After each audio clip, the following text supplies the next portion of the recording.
सन्नाटा गहरा, डरावना और रीढ़ में सिरहन पैदा कर देने वाला सन्नाटा।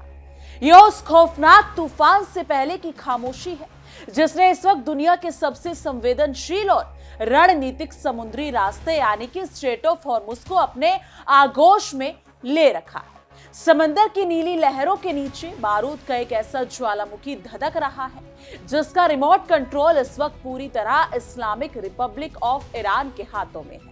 दुनिया के नक्शे पर महज एक संकरा सा जलमार्ग दिखने वाला यह इलाका आज वैश्विक राजनीति का वो सबसे बड़ा अखाड़ा बन चुका है जहां महाशक्ति होने का दम रखने वाले अमेरिका के पैर उखड़ते नजर आ रहे हैं और उसकी तथाकथित चौधराहट मटिया मेट होने की कगार पर खड़ी है।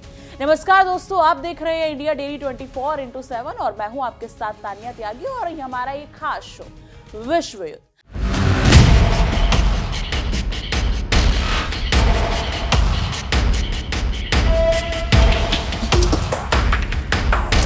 दरअसल रहस्य की परतें तब और गहरी हो गई जब गुरुवार की सुबह ईरान की मुख्य सैन्य कमान खातम अल अनबिया सेंट्रल हेडक्वार्टर से एक ऐसा गोपनीय और बेहद आक्रामक संदेश प्रसारित हुआ जिसने वॉशिंगटन से लेकर न्यूयॉर्क तक के सत्ता के गलियारों में हड़कंप मचा दिया। ईरान ने अपनी संप्रभुता का बिगुल फूंकते हुए सीधे तौर पर अमेरिका के हुक्मरानों को दो टुक शब्दों में ललकारा है कि अगर उसने इस जलमार्ग में अपनी चिर परिचित टांग अड़ाने की कोशिश की तो उसे ऐसा करारा जवाब मिलेगा जिसे उसकी आने वाली नस्लें भी याद रखेंगी। कहते हैं कि बकरा कब तक खैर मनाएगा, कभी ना कभी तो छुरी के नीचे आएगा ही। और अमेरिका ने सालों साल दुनिया के छोटे देशों को डराकर अपनी जो सल्तनत चलाई है, इस बार उसका पाला एक ऐसे शेर से पड़ा है जो अपनी माटी और समंदर अपने के लिए अपनी जान की बाजी लगाने को तैयार बैठा है। साजिशों के चक्रव्यूह की जड़ में अमेरिका की वो पुरानी और गंदी आदत छिपी है जिसे हम अपनी देसी जुबान में दूसरों के फटे में पैर अड़ाना कहते हैं। अमेरिका को हमेशा से ये गलतफहमी रही है कि दुनिया के हर समंदर, हर जलमार्ग और हर देश की आंतरिक नीतियों पर सिर्फ उसी का वीटो होना चाहिए, यानी कि लेकिन ईरान की सरजमी और वहां की जाबाज सेना ने वॉशिंगटन को उसकी सही औकात याद दिला दी है। ईरान ने साफ कर दिया है कि स्ट्रेट ऑफ हॉर्मुज कोई अमेरिकी सेंट्रल पार्क नहीं है जहां व्हाइट हाउस के सिपा सालार जब चाहे अपनी मर्जी से सैर कर सके या अपनी नौसेना की नुमाइश कर सके। ये पूरी तरह से ईरान की निर्विवाद संप्रभुता वाला क्षेत्र है और यहाँ का जर्रा जर्रा ईरानी आवाम की अमानत है, यानी कि दहशत का माहौल सिर्फ अमेरिकी खेमे में नहीं है बल्कि इस अंतरराष्ट्रीय जलमार्ग से गुजरने वाले तमाम देशों के तेल टैंकरों और व्यापारिक जहाजों के कप्तानों की सांसें भी ऊपर नीचे हो रही हैं क्योंकि ईरान ने समंदर के सीने पर एक ऐसी लकीर खींच दी है जिसे लागना सीधे मौत को दावत देना है। ईरान ने साफ साफ लफ्जों में कहा है कि इस समंदर से गुजरने का सीधा सा मतलब है कि आपको ईरान के बनाए कड़े नियमों की उंगली थामकर ही चलना होगा। अगर किसी भी मुल्क के जहाज ने हवा का रुख भांपने में जरा सी भी गलती की या अपनी चालाकी दिखाकर तय रास्तों के अलावा किसी और जोर रास्ते से निकलने की जरूरत की तो ईरानी नौसेना उसे वहीं से नेस्तनाबूद कर देगी, जिसके बाद उस अगर देखा जाए तो उन जहाजों की सुरक्षा की जिम्मेदारी सिर्फ और सिर्फ खुदा के भरोसे होगी। यानी कि ईरान की सेना ने इस बात को पूरी दुनिया के सामने डंके की चोट पर कहा है कि स्ट्रेट ऑफ हॉर्मुज की सुरक्षा और स्थिरता के लिए अगर देखा जाए तो उनके लिए एक ऐसी लाल रेखा है जिसे पार करने की सजा सिर्फ और सिर्फ मुकम्मल तबाही। अमेरिका अपनी आधुनिक नौसेना और परमाणु पनडुब्बियों के दम पर जिस तरह से इस इलाके में अपनी दादागिरी फैलाना चाहता था, ईरान ने उसकी उस रीढ़ को ही तोड़ने का मुकम्मल इंतजाम कर लिया। सिर मुड़ाते ही ओले पड़ना किसे कहते हैं, ये अमेरिकी नौसेना को तब समझ आएगा जब वो ईरान के इस बिछाए गए चक्रव्यूह के कदम में रखने की नादान हिमाकत करेगा। यानी कि अगर देखा जाए तो काफी दिलचस्प होने वाला है। देखिए हमारी एक खास रिपोर्ट हमारे सहयोगी विवेक शांडल्ले के साथ। खामनेई की अंतिम यात्रा के लिए ईरान ने काफी जोर शोर से तैयारियां शुरू कर दी हैं। सुपुर्दे खाक का कार्यक्रम 3 जुलाई से लेकर 9 जुलाई तक चलेगा और उसमें विश्व भर के कई दिग्गज नेता शामिल होंगे। आपको याद होगा कि 28 फरवरी को अमेरिका और इजरायली हमले में आयतोल्ला अली खामनेई मारे गए थे। आज आपको बताएंगे कैसे एक इंसान जब फौलाद बनता है तो सुपर पावर को भी झुकना पड़ता है। लेकिन जो तस्वीरें ईरान से निकल कर आ रही हैं, पहले वो दिखाते हैं आपको, फिर इस कहानी पर करेंगे विस्तार से बात। तस्वीर आप देखिए। सबसे पहले ये ईरान के शेर आयतुल्लाह अली खामेनेई की अंतिम यात्रा की तस्वीरें, जहां पर हजारों की संख्या में ईरान के मरहूम में लोग जुटे और वहां पर आयतुल्लाह अली खामेनेई के जनाजे में शरीक होने के लिए। किस तरह से ये वो देश है, मैं आपको इसका कॉन्टेक्स्ट बताता हूं, ये वो देश है जिसके बारे में अमेरिका कह रहा था कि ये खामेनेई के खिलाफ खड़ा है। मैं अमेरिका से पूछना चाहता हूं, कौन खामेनेई के खिलाफ खड़ा है? ये तस्वीर आप देखिए। ये भीड़, अमेरिका ने जिस ईरान को अंदर से खोखला करने की कोशिश की, तोड़ने की कोशिश की, अमेरिका की एक गलती उस पर बहुत भारी पड़ी। पूरे ईरान को अमेरिका ने यूनाइट कर दिया और इजराइल ने मिलकर। यह तस्वीर देखिए। एक और तस्वीर मैं आपको दिखाता हूं, किस तरह से दुनिया के अलग अलग लीडर्स यहां पर पहुंचने लगे, शिया कम्युनिटी के लोग यहां पर पहुंचने लग गए। अमेरिका कहता रहा कि उसने ईरान को अंदर से खोखला कर दिया है, ईरान के लोग रिजीम चेंज कर देंगे। लेकिन अमेरिका की एक गलती से, और यह बात उस वक्त भी मैंने कही थी, अगर आप लोगों ने वो शो देखा होगा, कि अमेरिका को यह गलती बहुत भारी पड़ेगी, उसे आयतुल्लाह अली खामेनेई को टारगेट नहीं करना चाहिए था। एक और तस्वीर आपको दिखाते हैं। जब फरवरी के अंत में अमेरिका और इजरायली हमले मारे गए आयतुल्लाह अली खामेनेई का जो पार्थिव शरीर है, वो अंतिम संस्कार के लिए, मुख्य समारोह के लिए तेहरान के इमाम खामेनेई मुसल्ला मस्जिद ले जाया गया। ये उस मस्जिद की तस्वीर है जहां पर काफी तैयारियां की गई थी। एक और तस्वीर आपको दिखाते हैं। जम्मू कश्मीर की पूर्व मुख्यमंत्री महबूबा मुफ्ती आपको दिखेंगी इस तस्वीर में, जो भारतीय प्रतिनिधिमंडल के साथ तेहरान में ईरान के सर्वोच्च नेता आयतुल्लाह अली खामेनेई को श्रद्धांजलि देने के लिए पहुंची है।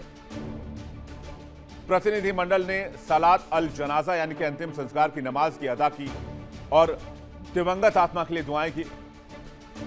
तो अब मैं आपसे पूछता हूं, क्या आपको भी यह लगता है कि आयतुल्लाह अली खामेनेई को वाकई इजराइल और अमेरिका ने मार दिया, या फिर आयतुल्लाह अली खामेनेई को हमेशा हमेशा के लिए अमर कर दिया? यह सवाल सबसे बड़ा है। पूरी दुनिया से लोग जुट रहे हैं, पूरी दुनिया की नजर ईरान की तरफ है। इस्लामिक रिपब्लिक ऑफ ईरान के शहीद नेता महामहिम आयतुल्लाह अली खामेनेई को श्रद्धांजलि देने के लिए आ रहे हैं। एक और तस्वीर देखिए मशहद की, जहां अंतिम यात्रा की तैयारी की जा रही है। 9 जुलाई को यहीं पर सुपुर्दे खाक किया जाना है आयतुल्लाह अली खामेनेई को।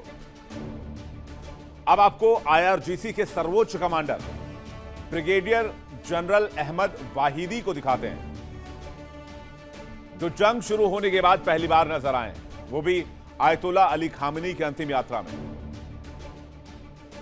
ईरान के पूर्व सर्वोच्च नेता आयतुल्लाह अली खामेनेई की अंतिम यात्रा 3 जुलाई से शुरू हो चुकी है, 9 जुलाई तक चलेगी और इसे अलग अलग फेज में प्लान किया गया है।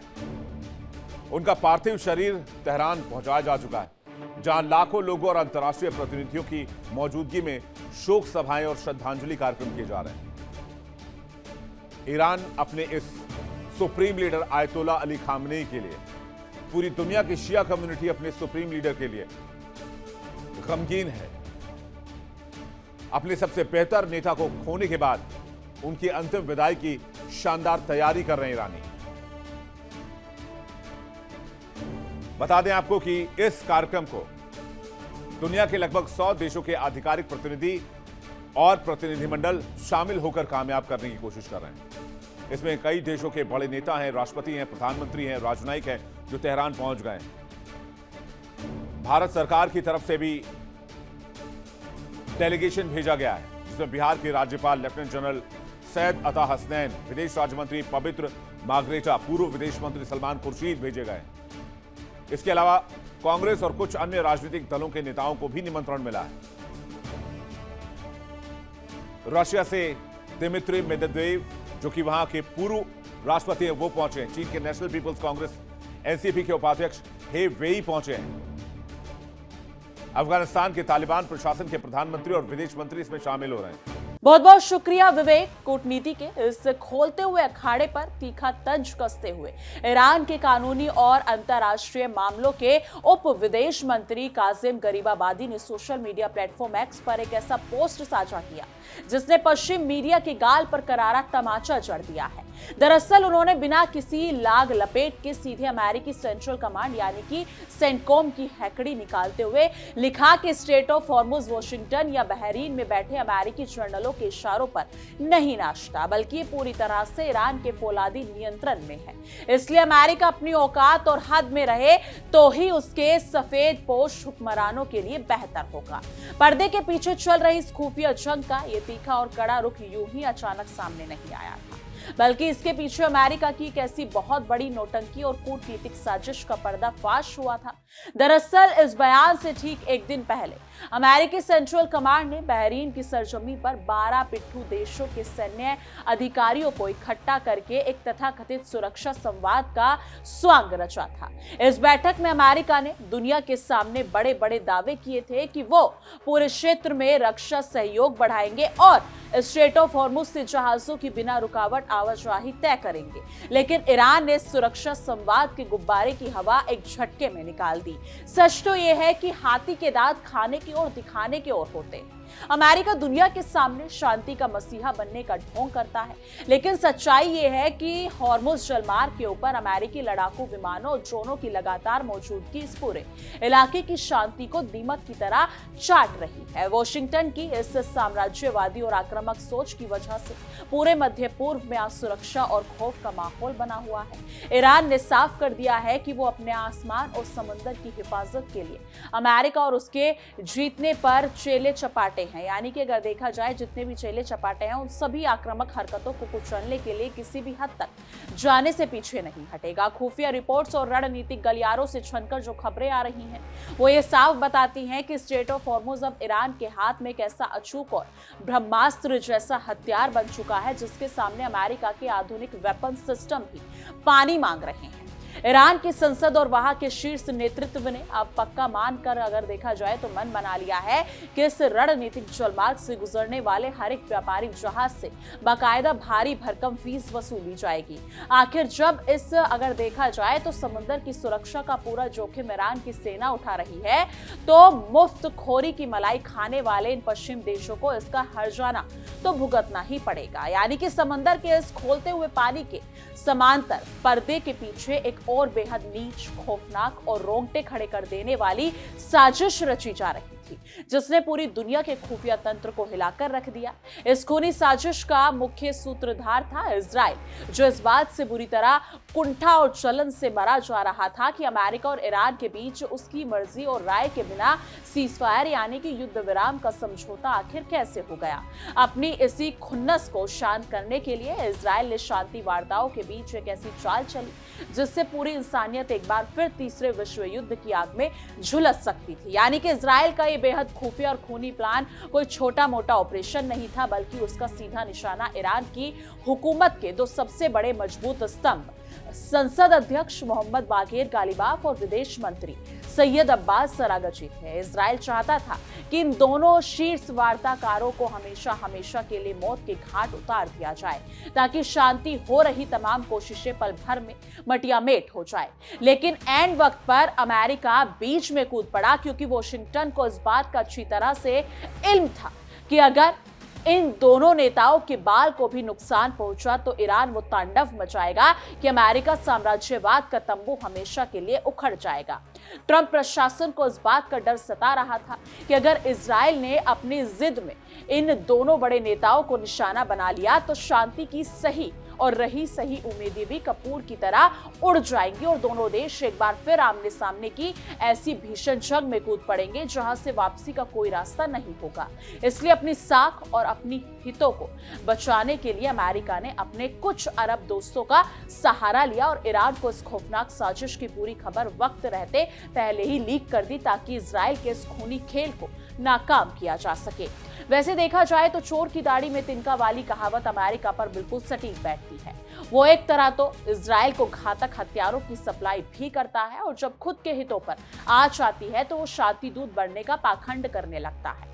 इस जंग की शुरुआत से ही ईरान की पूरी लीडरशिप और उसके रणनीतिक दिमाग को खत्म करना इजराइल की क्रूर रणनीति का एक बेहद अहम और हिंसक हिस्सा रहा है। सर्वोच्च नेता आयातुल्ला अली खामनेई से लेकर सुप्रीम लीडर सिक्योरिटी काउंसिल के सचिव अली लारिजानी तक करीब 5 से ज्यादा ईरानी कमांडर और गद्दावर नेता पिछले कुछ वर्षों में इजरायली हमलों और साजिशों का शिकार हो चुके हैं। यानी कि अगर देखा जाए तो अमेरिकी मीडिया की बड़ी बड़ी रिपोर्ट्स भी इस कड़वे सच को कबूल करती है कि इजराइल का एकमात्र और अंतिम मकसद ईरान की इस्लामी हुकूमत को जड़ से उखाड़ फेंकना और उसे इतिहास के पन्नों से मिटा देना है। लेकिन इस नाजुक और संवेदनशील मोड़ पर गालिबाफ और अरागची जैसे सुलझे हुए नेताओं को निशाना बनाना इजराइल के लिए अपने ही पैर पर कुल्हाड़ी मारने जैसा साबित होता।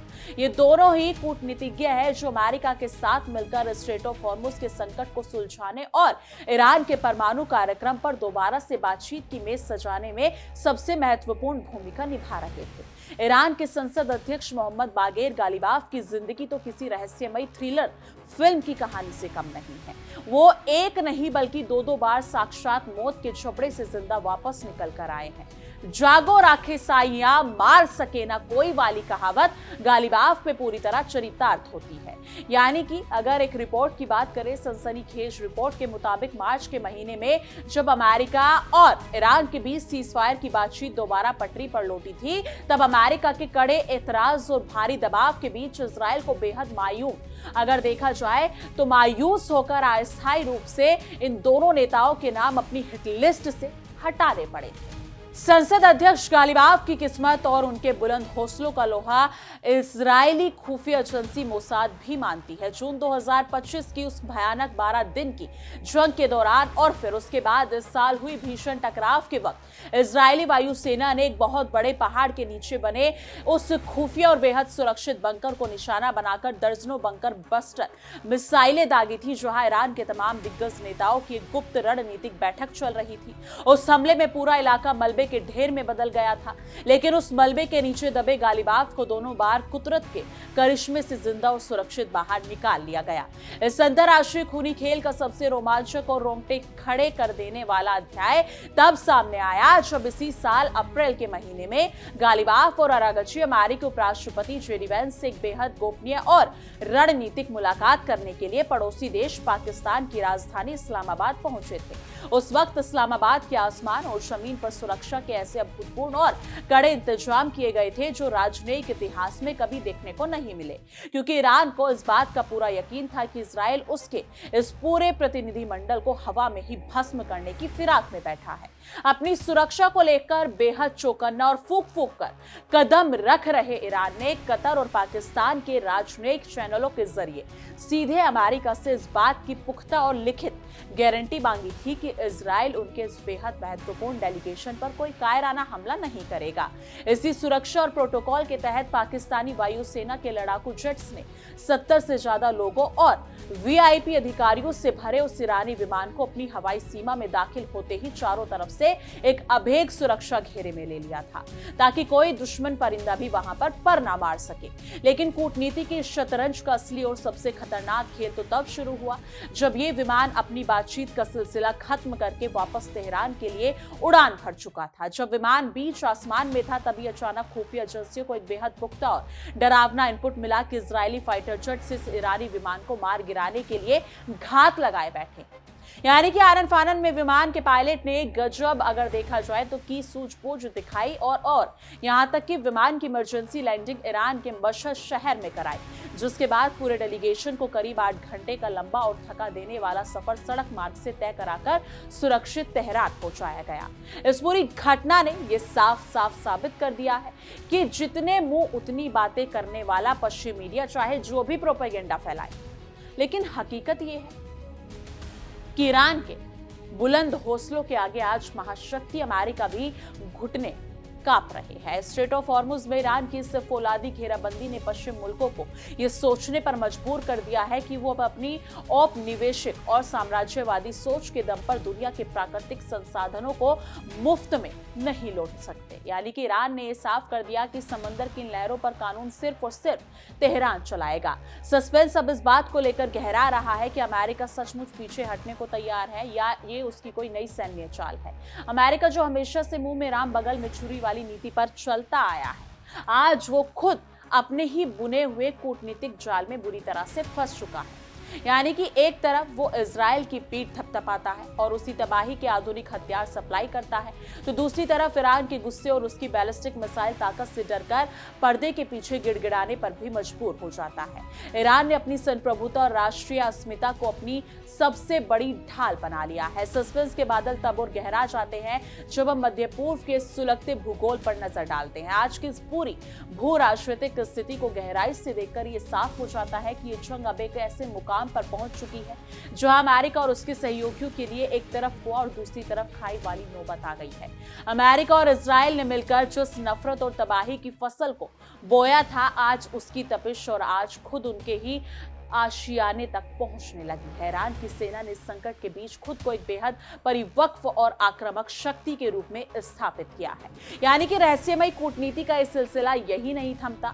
इस पूरे अंतर्राष्ट्रीय घटनाक्रम में पाकिस्तान और कतर जैसे देशों की रणनीतिक भूमिका ने भी ये दिखा दिया है कि वैश्विक कूटनीति में अब वॉशिंगटन का एक शत्र राज खत्म होने की कगार पर है। अमेरिकी धमकियों का ठंडे बस्ते में डालकर जिस तरह से ईरानी विमान को पाकिस्तानी आसमान में फौलादी एस्कॉर्ट दिया गया, वो इस बात का साफ संकेत है कि दुनिया अब अमेरिका की चौधराहट को स्वीकार करने के मूड में बिल्कुल नहीं है। साम्राज्यवादी शक्तियों को अब ये समझ लेना चाहिए कि दुनिया बदल चुकी है। साजिश की इस गहरी खाई में छिपे सच अब धीरे धीरे सतह पर आ रही है।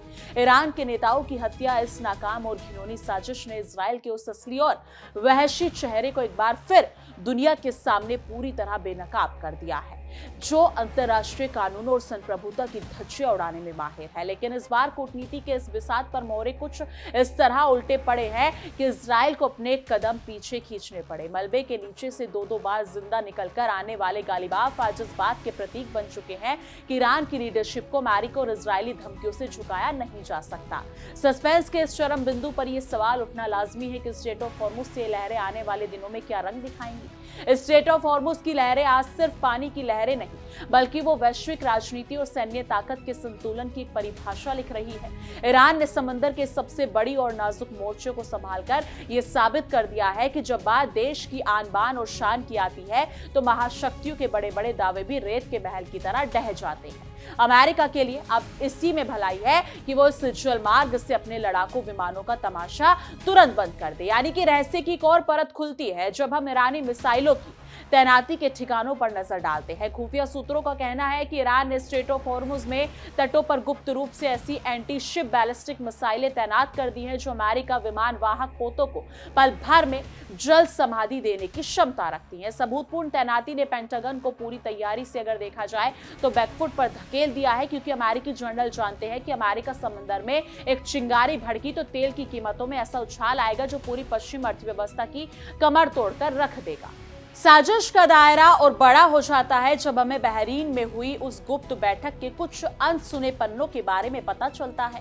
उस सुरक्षा संवाद के बंद कमरों में अमेरिका ने बाकायदा एक ऐसा ब्लूप्रिंट तैयार किया था जिसके तहत खाड़ी के देशों को ईरान के खिलाफ एक नया सैन्य मोर्चा बनाने के लिए उकसाया जा रहा था। लेकिन अमेरिका की फुट डालो और राज करो वाली नीति इस बार पूरी तरह फ्लॉप हो गई, क्योंकि खाड़ी के कई महत्वपूर्ण देशों ने ईरान के कड़े तेवरों को देखते हुए अमेरिका के इस आत्मघाती गेम प्लान में शामिल होने से साफ इनकार कर दिया। सस्पेंस इस बात को लेकर भी बना हुआ है कि इजराइल की अगली खुफिया चाल क्या होगी। मोसाद के गलियारों में अभी भी गालिबाफ और आरागची के जिंदा बच निकलने की टीज साफ महसूस की जा सकती है। खुफिया विश्लेषकों का मानना है कि इजराइल भले ही इस बार कूटनीतिक दबाव में पीछे हट गया हो, लेकिन वो सांप भी मर जाए और लाठी भी न टूटे वाली रणनीति के तहत अब साइबर हमले या गुप्त ड्रोन ऑपरेशंस के जरिए ईरान के भीतर किसी बड़े बड़े धमाके की फिराक में है, जिसे पूरा मध्य पूर्व एक बार फिर बारूद के ढेर पर बैठ गया है। यानी कि रहस्यमयी तरीके से वैश्विक बाजारों में कच्चे तेल के दामों में होने वाली अप्रत्याशित हलचल भी इसी बात का संकेत दे रही है कि पर्दे के पीछे कुछ और बड़ा पक रहा है। दुनिया के बड़े बड़े यानी कि चोरी और आर्थिक विश्लेषण इस वक्त सांस रोककर स्ट्रेट ऑफ हॉर्मुज की छोटी बड़ी गतिविधि पर नजर गड़ाए हुए हैं। सबको मालूम है कि दुनिया का 1/3 समुद्री तेल इसी संकरे रास्ते से गुजरता है और ईरान ने अगर सिर्फ 24 घंटे के लिए भी इस रास्ते के कपाट बंद कर दिए तो पूरी दुनिया में पेट्रोल और डीजल के लिए त्राही त्राही मच जाएगी। साजिशों का यह चक्रव्यूह तब और डरावना लगने लगता है जब हम अमेरिकी रक्षा बजट और उसकी युद्ध प्रिय मानसिकता का इतिहास खंगालते हैं। अमेरिका की हमेशा से फितरत रही है कि जब भी उसकी घरेलू राष्ट्रीय अर्थव्यवस्था मंदी की चपेट में आती है, वो दुनिया के किसी न किसी कोने में युद्ध की आग भड़का देता है ताकि उसके हथियार बनने वाली कंपनियों की जेबें गर्म होती रहे। लेकिन इस बार ईरान ने अमेरिका के इस खूनी बिजनेस मॉडल के सामने एक ऐसी फौलादी दीवार खड़ी कर दी है जिसे लांघना वॉशिंगटन के बूते से बाहर हो चुका है।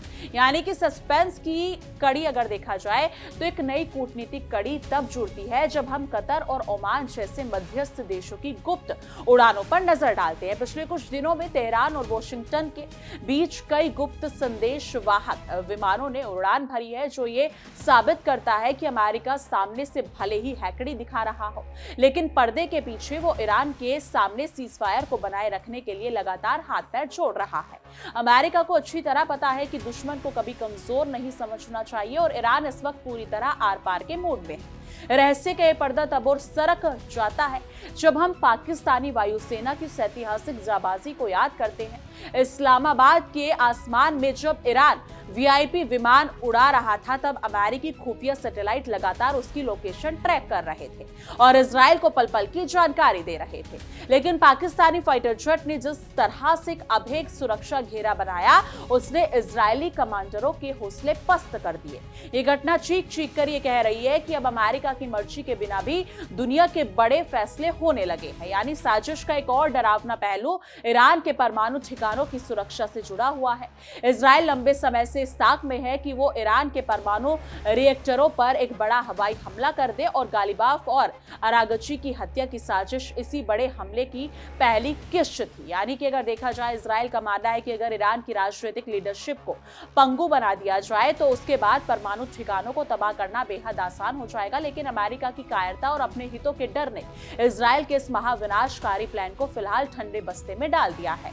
यानी सस्पेंस का इस बात को लेकर भी गहरा रहा है कि क्या ईरान अब पूरी तरह से इस जलमार्ग पर अपना टैक्स वसूलना शुरू कर देगा। ईरानी संसद में एक ऐसा गुप्त विधेयक पहले ही पेश किया जा चुका है जिसके तहत स्ट्रेट ऑफ हॉर्मुज से गुजरने वाले हर अमेरिकी और पश्चिमी देश के जहाज पर भारी सुरक्षा शुल्क लगाने की तैयारी है। अगर ये कानून पूरी तरह लागू हो गया तो अमेरिकी नौसेना के मुंह पर अब तक का सबसे बड़ा तमाचा होगा, जो खुद को अंतर्राष्ट्रीय पानी का सब घोषित ठेकेदार मानती आई है। यानी कि रहस्यमयी कूटनीति के खेल में अब चीन और रूस जैसे बड़े खिलाड़ियों की एंट्री भी इस सस्पेंस को एक नए चरम पर ले जा रही है। खुफिया इनपुट बताते हैं कि चीनी और रूसी नौसेना लगातार ईरान के साथ खुफिया सैटेलाइट डेटा शेयर कर रही है, जिससे अमेरिकी ड्रोनों, लड़ाकू विमानों की हर एक मूवमेंट की सटीक जानकारी ईरानी एयर डिफेंस सिस्टम को पहले ही मिल जाती है। इसी वजह से ईरान इतने आक्रामक तेवर दिखा पा रहा है, क्योंकि उसे मालूम है कि इस जंग में वो अकेला नहीं है, बल्कि महाशक्तियों का एक पूरा गुट उसके पीछे खड़ा है। साजिश की इस पूरी कहानी में अमेरिकी उपराष्ट्रपति जेडी वेंस और ईरानी डेलीगेशन की उस इस्लामाबाद मुलाकात के मिनट्स अभी भी पूरी तरह से गुप्त रखे गए हैं। यानी कि उस बैठक में ऐसा क्या हुआ था जिससे इजराइल को इतना बौखलाया दिखा दिया गया। उसने वापसी के रास्ते में भी ईरानी विमान को उड़ाने का इनपुट जनरेट कर लिया। विश्लेषकों का मानना है कि उस बैठक में अमेरिका ने ईरान को एक ऐसी बड़ी रियायतें देने का वादा किया था जिससे इजराइल का मध्य पूर्व में एक शत्र राज हमेशा के लिए खतरे में पड़ने वाला था। सस्पेंस के इस माहौल में मशहद शहर की वो इमरजेंसी लैंडिंग आज भी सोशल मीडिया और खुफिया एजेंसियों के बीच सबसे बड़ा कौतूहल का विषय बनी हुई है। उस रात जब विमान मशहद के रनवे पर उतरा तो पूरे शहर की बत्तियां गुल कर दी गई और चारों तरफ ब्लैकआउट का माहौल था। ईरानी एलीट रिवॉल्यूशनरी गार्ड्स के सैकड़ों ब्लैक कैट कमांडरों ने पूरे हवाई अड्डों को घेर रखा था। वो 8 घंटे का सड़क मार्ग का सफर किसी मौत के सफर जैसा था, जहां हर मोड़ पर इजरायली स्नाइपर्स या ड्रोन हमले का खतरा मंडरा रहा था। यानी कि रहस्य की परतें आखिर में अमेरिकी साम्राज्यवाद के पतन की ओर इशारा कर रही है। जिस तरह से अमेरिका को अपने ही बनाए नियमों और समझौते की लाज रखने के लिए अपने पालतू देश इजराइल के हाथ बांधने पड़े, वो व्हाइट हाउस की कमजोरी को पूरी दुनिया के सामने जग जाहिर कर चुका है। आज दुनिया का हर छोटा बड़ा देश ये देख रहा है कि अमेरिका अब उस स्थिति में नहीं रहा जहां वो अपनी मर्जी से किसी भी देश की संप्रभुता को कुचल सके। अब उसे भी ईरान जैसी फौलादी ताकतों के सामने झुकना ही पड़ेगा। यानी साजिशों और सस्पेंस से भरी इस पूरी अंतरराष्ट्रीय दास्तान का लबूलाभ अगर देखा जाए तो यही है कि मध्य पूर्व अब एक ऐसे ज्वालामुखी के मुहाने पर खड़ा है जिसकी राख पूरे वॉशिंगटन को काला करने की ताकत रखती है। ईरान ने साफ कर दिया है कि वो किसी भी कीमत पर अपनी संप्रभु का सौदा नहीं करेगा, चाहे इसके लिए उसे दुनिया की सबसे बड़ी सैन्य ताकत से ही क्यों ना टकराना पड़े। समंदर का ये सुलगता हुआ बारूद और ईरान की ये फौलादी लाल रेखा अब अमेरिकी हुक्मरानों के लिए एक ऐसा चक्रव्यूह बन चुकी है जिसे बाहर निकालने का कोई रास्ता उन्हें सूझ ही नहीं रहा। यानी कि सस्पेंस के इस अंतिम अध्याय में स्ट्रेट ऑफ हॉर्मुज की लहरों से उड़ती हुई हर बूंद सिर्फ एक ही संदेश दे रही है, साम्राज्यवाद के दिन अब लद चुके हैं और दुनिया अब किसी एक देश की बपोती नहीं है। ईरान ने अपने जाबाज नेताओं और अपनी अदम्य सैन्य शक्ति के दम पर यह साबित कर दिया है कि ईंट का जवाब पत्थर से कैसे दिया जाता है। अमेरिका और इजराइल के लिए अब यही भलाई है कि वो अपनी हद में रहे, वरना समंदर की ये लहरें उनकी पूरी सल्तनत को इतिहास के मलबे में तब्दील करने के लिए पूरी तरह आमदा है। इस विशेष पैकेज में बेबाक विश्लेषण में फिलहाल इतना ही। देश और दुनिया की तमाम बड़ी खबरों और कड़वी सच्चाइयों को जानने के लिए देखते रहिए इंडिया डेली 24x7 और हमारा एक खास शो विश्व युद्ध।